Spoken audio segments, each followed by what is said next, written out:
네. 오늘도 성령 충만하시고 또 행복한 하루의 삶이 되시기를 축원합니다. 또 아멘을 또 해주시는데 얼마나 힘드세요? 실은 이 코로나 팬데믹으로 인해서 많은 분들이 어려워하고 있고 또 이렇게 성탄절이 되어서 정말 기쁜 날이긴 하지만 그러나 우리의 삶 자체가 지금 자유롭지 못하죠. 어디를 가나 인원 제한, 거리 두기, 마스크 써야 하고 모든 삶을 보면 참 얼마나 참 애들을 쓰시는지 너무 수고 많으시죠. 너무 한 해 동안 너무 애를 많이 쓰셨어요. 마스크 쓰느라 얼마나 또 고생하셨습니까? 그래서 실은 많은 분들이 여기저기서 아이고 그냥 불편해 죽겠다 그렇게 말씀하시는 분들이 많이 있습니다. 그런데 지금 우리가 직면하고 있는 이 문제가 정말 불편한 걸까요? 어떻게 해요? 살아가시기가 좀 불편하십니까? 자, 우리가 지금 직면하고 있는 이 모든 삶의 자리가 우리는 정말 지금 불편한 삶을 살고 있을까요? 아니면 또 다른 뭔가 문제가 있을까요? 어떻게 생각하십니까? 우리는 지금 어떤 삶의 자리에 있을까요? 내 삶의 자리가 지금 어떤 것 같습니까? 우리가요, 이 불편함이라고 하는 이런 삶의 자리에 우리가 지금 놓여 있다. 사는 게 참 힘들다. 이렇게 생각들 물론 하실 수 있지만, 그러나 실은 불편함보다는 상실감이 많은 세상에 우린 지금 살고 있다라고 볼 수가 있습니다. 왜냐하면 불편함이라는 게 뭘까요? 실은요, 불편함이라는 것은 예를 한번 이렇게 들어드리면 신발을 신고 가는데 거기에 모래알 만한 작은 돌 하나가 이 신발 안에 들어온 겁니다. 자, 그러면 걸어 다닐 때 어떠세요? 걸어 다닐 때 발을 계속 누르기 때문에 이게 아픔이 되죠. 그러면 자꾸 어떻게 됩니까? 걷는데 불편해지는 거죠. 그렇지 않습니까? 걷는데 불편해지죠. 어쩌면 우리 인생 가운데요, 그런 일들이 실은 많이 있다는 거예요. 불편할 수 있어요. 불편할 수 있는 일들이 실은 많이 있습니다. 그러니까 이 불편함이라는 건 뭐냐면 일어나서는 안 된 일인데 일어난 거예요. 근데 상실감은 뭐냐? 그거는요, 정반대입니다. 내가 좋아하던 일을 하지 못하게 된 거예요. 그러니까 불편함이라는 건 어떻습니까? 불편함을 해결하려면 작은 돌멩이를 내가 어떻게든 찾아내가지고 없애버리면 불편함은 해결되는 거죠. 그렇지 않습니까? 그렇죠? 그런데 상실감은요, 나를 불편하게 하는 걸 내가 없애버린다고 해결되는 문제가 아니에요. 이 상실감은 어떻게 해야 해결될 것 같습니까? 이것은요, 오히려 그동안 내가 하지 못했던 좋아하는 일들을 해야 돼요. 자, 이게 무슨 이야기냐? 대부분의 지금 많은 이 세상의 사람들이요, 지금 이 코로나 팬데믹 때문에 너무 불편하다. 그래서 막 우울해하고, 막 이렇게 마음이 다운되고, 막 슬퍼하고, 이렇게 기운이 빠져 있고, 막 이렇게 되는 것들이 불편함 때문에 이럴까요? 상실감 때문에 이게 찾아올까요? 그렇죠. 불편함 때문이 아니라 실은 상실감 때문이죠. 그러니까 그런 경우가 훨씬 더 많습니다. 그렇다면 무엇을 하면 좋겠습니까? 자, 우리를 불편하게 했던 마스크 벗어 던져버리면 그러면 우린 더 이상 우울하지 않고 기쁠 수 있을까요? 아니죠.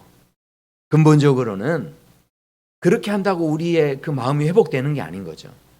오히려 아무리 지금 여러 가지 제한이 있다고 하지만 제한이 있는 중에서도 어디도 못 가게 하면 집에 머물게만 했으면 그러면 집 안에 가구도 한번 바꿔보고요. 힘들지만 집 안에서 한번 식물도 키워보고요. 여러 가지 그런 도전들을 할 때 어떻게 되겠습니까? 그동안 하지 못했던 것들, 내가 그동안 삶에서 중단했던 일들을 내가 다시 한번 도전하면서 힘들더라도 그것을 계속해서 우리가 도전하며 나아갈 때 그때 이 상실감이 해결되는 그런 자리에 우리가 어느새 이제 서게 된다라는 것이죠. 생각해 보십시오. 우리는 지금 불편하게 살고 있을까요? 상실감의 시대를 살고 있을까요? 저는요, 저와 성도 여러분들이 사는 삶의 자리가 아유 불편해 죽겠네, 단순히 이런 이야기 속에서 우리의 삶이 끝나는 게 아니라 좀 더 깊이 생각하셔서 내 삶에 내가 잃어버렸던 것이 무엇인지 다시 한번 우리가 붙잡고 그것을 회복할 수 있는 자리에 나아갈 수 있을 때요, 우리의 이 삶의 본질의 문제가 실은 회복된다는 거죠. 내가 우울하고 힘이 들고 짜증나고, 그런데 그런 일들이 단순히 불편해서 이게 되는 문제가 어쩌면 아니라는 거죠.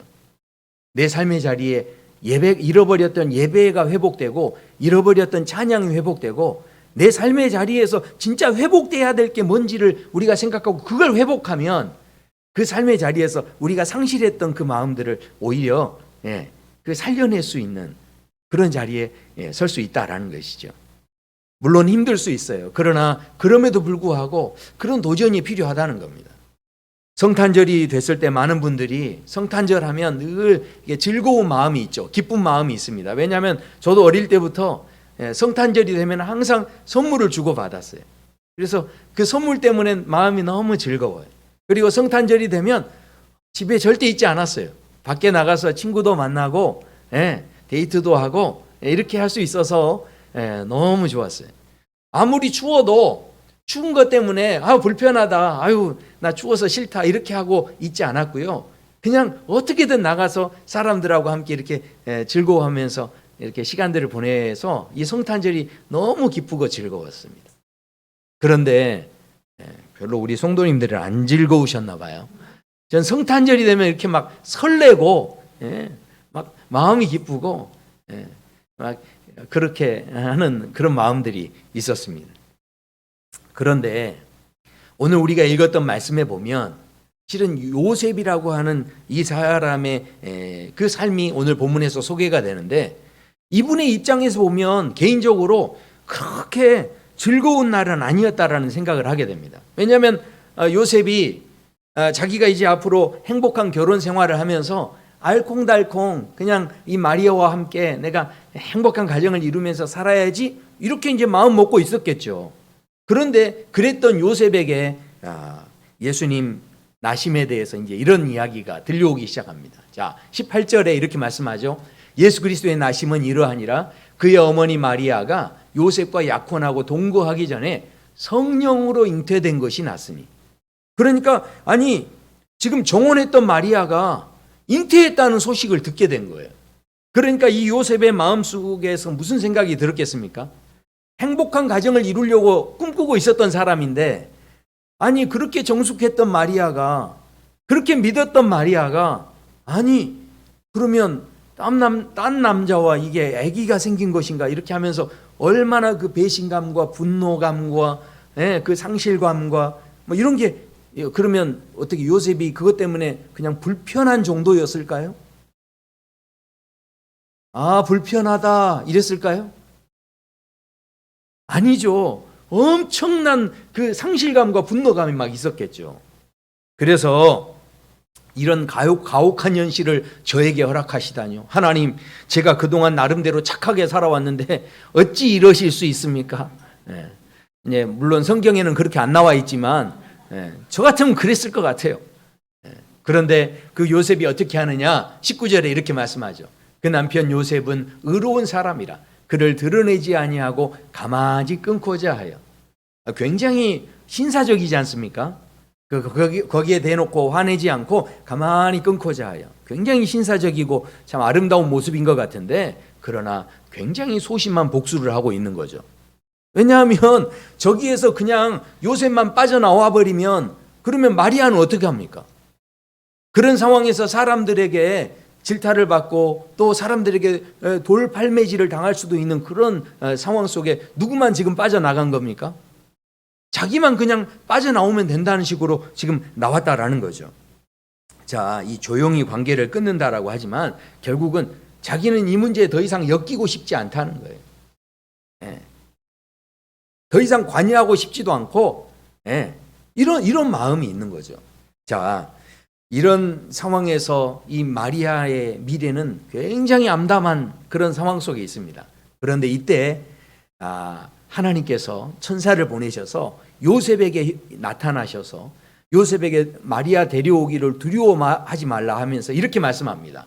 자, 23절에 보면 보라 처녀가 잉태하여 아들을 낳을 것이요 그의 이름은 임마누엘이라 하리라 하셨으니 이를 번역한즉 하나님이 우리와 함께 계시다 함이라. 세상에 이 말씀을 듣고요, 이것이 바로 천사를 보내서 이게 하나님께서 하시는 일이다. 그러니 두려워하지 말아라.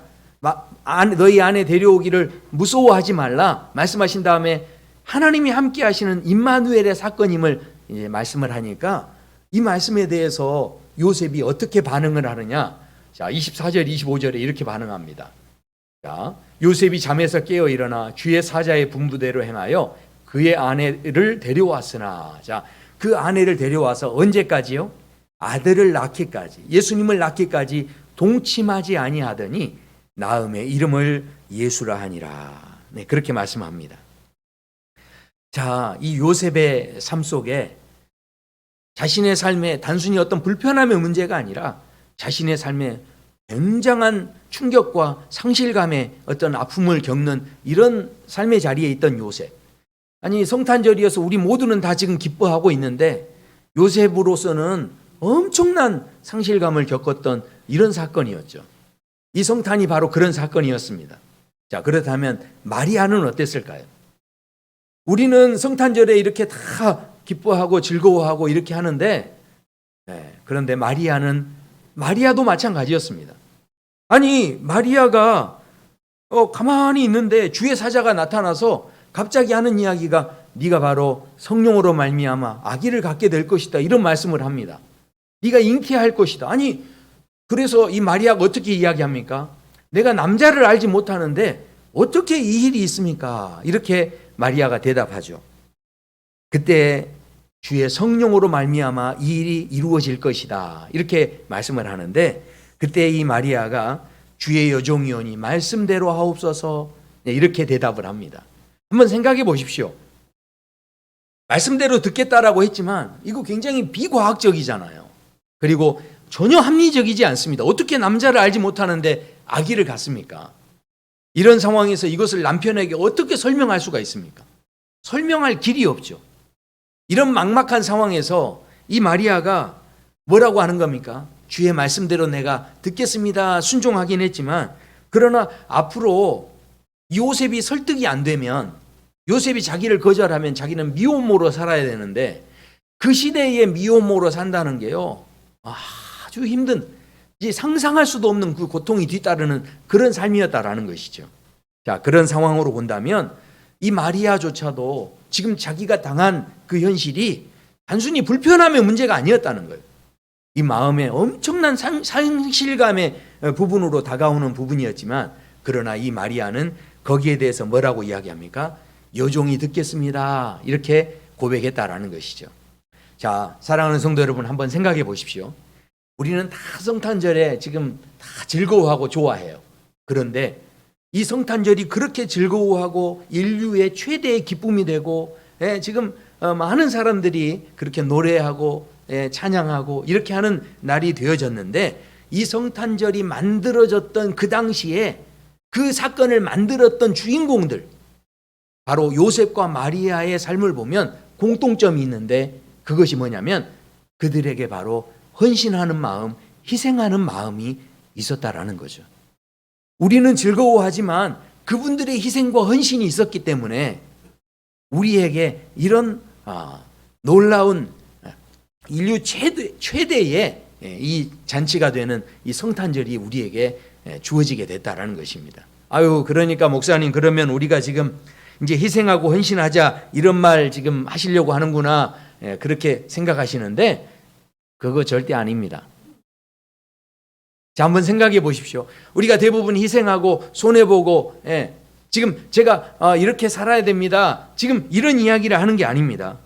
이게요, 모든 일을요, 이 희생한다, 이 마리아와 요셉이 희생하고 헌신했다, 손해봤다, 이렇게 생각하는 게 다 뭐냐면 세상적인 관점이에요. 자, 그러니까 기준을 바꾸면 어떻게 될까요? 세상적으로 봤을 때는 분명히 마리아 같은 그 입장이 만약에 우리 여성분들이 되신다면 받아들이실 수 있겠어요? 이게 결코 쉽지 않은 거죠. 내가 손해봐야 되는 겁니다. 요셉도 마찬가지죠. 남성분들 같으면, 요셉 같으면 이 상황을 받아들이시겠어요? 실은 받아들이기가 너무 어려운 거죠. 자, 그런데 이런 상황에서 이게 바로 왜 이렇게 될까요? 요셉과 마리아가 희생하고 손해봤다고 생각하는 마음이 있는 거예요, 우리 안에. 근데 그거는 세상적인 기준입니다. 기준을 바꾸면 어떻게 될까요? 기준을 바꿔서 제가 이렇게 한번 질문해 드리면요. 성탄절에서 가장 가치 있는 삶이 누구였을까요? 성탄절에서 하나님의 일을 이루는 가장 가치 있는 일에 쓰임받은 사람은 누구였을까요? 가치를 기준으로 이것을 보면요. 그러면 결과가 완전히 달라집니다. 바로 요셉과 마리아는 그저 희생하고 손해본 게 아니라 하나님의 가장 가치 있는 일을 이루어낸 주인공들이다라는 것이죠. 한번 생각해 보세요. 하지만 헤롯은 어땠습니까? 헤롯 왕은요, 힘을 가지고 있었고 권력도 가지고 있었습니다. 헤롯 왕을 보면 그 헤롯이 이 세상을 다 통치하고 다스리는 그런 위치에 분명히 있었습니다. 그러나 헤롯은 자신의 삶의 자리에서 어떻게든 손해보지 않으려고 했고, 어떻게든 희생하지 않으려고 했고, 어떻게든 자기 자리를 지키려고 했습니다. 그런데 그렇게 손해보고 싶지 않아 했을 때 결국 그 사람이 어디까지 갑니까? 갓 태어난 아이들까지 다 잡아 죽이는 아주 극악무도한 상황까지 자신의 자리를 지키기 위해서 그렇게 인생의 삶이 흘러가게 됩니다. 어쩌면 그 시대에 가장 강력하게 그 시대를 움직여가는 자리에 이 헤롯 왕이 서 있었지만, 그러나 세상적인 기준으로 보면 손해본 게 아무것도 없죠. 빼앗긴 게 아무것도 없습니다. 힘을 잃어버리지 않았고 오히려 그 권력 앞에 모든 사람들이 다 숨죽이고 다 고개 숙이고 그렇게 되는 그런 모습들이 바로 세상적인 기준으로 봤을 때는 이 사람이 잃어버린 건 아무것도 없죠. 그렇죠? 다 희생하지도 않았고 손해보지도 않았습니다. 그런데 성탄절의 가치로 보면 헤롯 왕은 있어서는 안 될 사람이었던 거죠. 성탄절에는 없어져야 할 존재가 바로 이 헤롯 왕이었다라는 것이죠. 사랑하는 성도 여러분, 오늘 말씀을 이제 마무리하면서 제가 한 가지 질문합니다. 우리 사랑누리교회 성도 여러분, 인생의 삶을 살아가고 계시는데 지금 이 불편한 여러 가지 삶 속에서 여러 가지 우리가 실은 상실감을 느끼고 있는 이 삶의 자리 가운데서 대체 우리는 어떤 가치 기준으로 살아가고 있습니까? 세상적인 관점에서는 지금도 많은 사람들이 당신 얼마나 많은 큰 힘을 가지고 있는지, 당신 얼마나 많은 능력을 가지고 있는지에 따라서 그 사람이 필요한지 아닌지를 실은 가늠합니다. 그러니까 많은 것들을 가지고 있으면요, 더 중요한 사람이라고 세상 사람들은 생각하는 거예요. 더 많이 힘을 가지고 있으면 사람들이 더 이렇게 존중해주는 그런 시대가 바로 우리가 살고 있는 시대죠. 자, 그런데 생각해 보십시오. 정말 희생하고 손해보는 사람은 정말로 그러면 볼품없는 사람이고 못 배운 사람, 가난한 사람, 극빈자들은 정말로 그러면 쓸모없는 사람들일까요?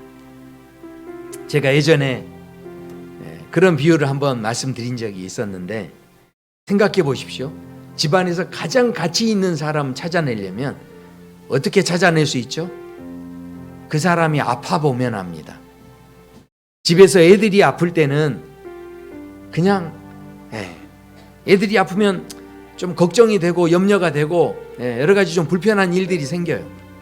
그런데 집에서 아버지가 아프면 어떻게 됩니까? 그러면 집안이 편안해집니다. 그렇죠? 큰 소리치는 아버지가 아프면 집안이 조용해지고 편안해져요. 그런데 집에서 어머니가 아프면 어떻게 됩니까? 그러면요, 난장판이 됩니다. 자, 왜 그럴까요? 평소에는 누가 제일 힘이 세 보입니까? 아버지가 제일 힘이 세 보이고, 예. 우리 교회 성도님들은 다 안 그러신가 봐요. 아버지가 제일 힘이 세 보이고 권력이 있어 보이고 그렇죠. 그런데 엄마는 그게 더 훨씬 가치 있어 보이죠. 그런데 엄마는 늘 섬기는 자리에, 희생하는 자리에, 실은 빨래하고 빨래도 개고 또 밥하고 누가 알아주지도 않는 그런 자리에서 늘 희생하는 자리에 그 어머니가 그 자리를 지키고 계시죠. 그야말로 빛도 없이 이름도 없이 늘 희생하고 섬기는 자리에 있습니다. 심지어는 애들조차도 아빠 말을 듣습니까? 엄마 말을 듣습니까? 네, 엄마 말 듣습니까? 네. 저희 집에선 저희 처가 감당이 안 될 땐 꼭 저를 부르더라고요.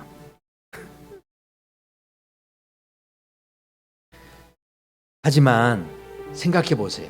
가정에서도 진짜 가치는 언제 드러납니까? 네. 엄마가 아프고 나면, 그동안 그 섬기고 희생하고 헌신했던 그 자리가 비고 나면, 그때 그 가정의 진짜 가치가 무엇이었는지가 드러나지 않습니까? 정말 그 사람의 필요한 존재가 누구겠습니까? 그 사람의 정말 가치 있는 사람이 누구겠습니까? 정말 큰 능력을 갖고 있고 힘을 갖고 있는 사람이 누구겠습니까? 네. 그 사람이 얼마나 눈물 흘리고 그 사람이 얼마나 희생하고 헌신하고 있느냐가 바로 그 가정의 가장 큰 가치가 되어질 수 있다는 것이죠. 성경에 놀라운 일을 많이 이루었던 사람들의 공통점이 다 무엇이냐면 늘 손해보고 희생하는 자리에 서는 것을 두려워하지 않았다라는 것이죠. 그 희생과 헌신의 삶 가운데 가장 중심에 서 계셨던 분이 계십니다. 그분이 바로 예수 그리스도이셨습니다. 예수님께서 이 땅에 아기로 태어나 주셨고, 또 예수님께서 그 높은 보좌를 버리고 이 땅에 그 말구유의 가장 연약한 모습으로 태어나 주시고 자신의 모든 것을 다 손해 보시면서 자신의 모든 것을 다 희생하시면서 우리에게 찾아와 주셨고, 세상 기준으로 보면 좀 더 멋진 모습으로 막 화려한 모습으로 나타나 주셔야 메시아다운 모습이 되어질 텐데, 그렇게 하지 않으시고 가장 비천한 모습으로, 볼품없는 모습으로, 모양 빠지는 모습으로 우리에게 찾아오셨던 그 예수님, 그 예수님께서 하나님의 기쁨이 되시기 위하여 하나님을 너무너무 사랑하셔서 이 땅에 오셔서 여러 가지 자신의 부끄러움 당하는 것, 그 손해보는 것까지도 다 마다하지 않으시고 마지막에 십자가에서 벗겨져서 부끄러움을 당하시는 그 모든 것까지 감당하시며 희생하며 헌신하며 손해보셨을 때 결국 하나님께서 그 예수님을 가장 높은 곳에 세워주시고 바로 그분의 이름을 경배하게 하시고 찬양하게 하시고, 하나님께서 그분의 이름이 바로 구원자의 이름이 되도록 하나님께서 우리에게 은혜를 주셨다라는 것이죠. 사랑하는 성도 여러분, 세상적인 기준으로 보면 희생과 손해가 그저 우리의 마음을 너무 힘들게 하고 아프게 하고 상실감을 가지게 하는 것이 될지 모르지만, 하나님의 기준으로 다시 보면, 하나님의 가치로 다시 보면 이 희생과 손해보는 것이 결코 슬픈 일이 아니라는 거죠. 그것이야말로 우리의 삶에 진짜 기쁨을 가지게 하는 힘이 되고, 지금 당장은 좀 희생하고 손해볼지 모르지만 그것이 우리의 앞으로의 삶에 영원한 기쁨이 되게 하는 가장 소중한 능력이 되어질 수 있다 하는 것을 우리에게 말씀합니다. 사도 바울이 그래서 이렇게 이야기를 하죠. 그 이름이 바로 임마누엘 되시는 예수님이신데, 사도 바울이 이렇게 고백합니다. 내가 그리스도와 그 부활의 권능과 그 고난의 참여함을 알고자 하여 그의 죽으심을 본받아 어떻게 해서든 죽은 자 가운데서 부활에 이르려 하노니. 사도 바울의 고백이 무엇입니까? 바로 예수님의 그 십자가와 그 부활의 기쁨을 볼 수 있는, 진짜 가치를 볼 수 있는 눈이 열려졌기 때문에 지금 당장 잠깐 희생하고 헌신하고 손해보는 것이 절대 손해가 아니고 바로 저 부활의 영광을 경험하게 하는 그런 기쁨의 자리가 될 수 있음을 사도 바울은 그 볼 수 있는 눈이 있었기 때문에 이런 믿음의 고백이 가능했다라는 것이죠. 사랑하는 성도 여러분, 제가 세상 사람들이 이야기하는 희생과 손해보는 삶을 살자는 그 이야기를 하는 게 아닙니다. 바로 하나님께서 보시는 가치로 희생과 손해보는 삶은요, 절대로 손해보는 삶이 아닙니다. 우리를 슬프게 하는 삶이 아닙니다. 우리를 우울하게 하는 삶이 아닙니다. 오히려 우리에게 가장 큰 기쁨이 되어지고 우리의 영원한 기쁨이 되어지는 능력이 되는 줄로 믿습니다. 우리 그 주님을 닮아가시는 우리 사랑누리교회 모든 복된 성도들의 삶이 되시기를 축원합니다. 이 시간에 함께 한번 찬양하시겠습니다.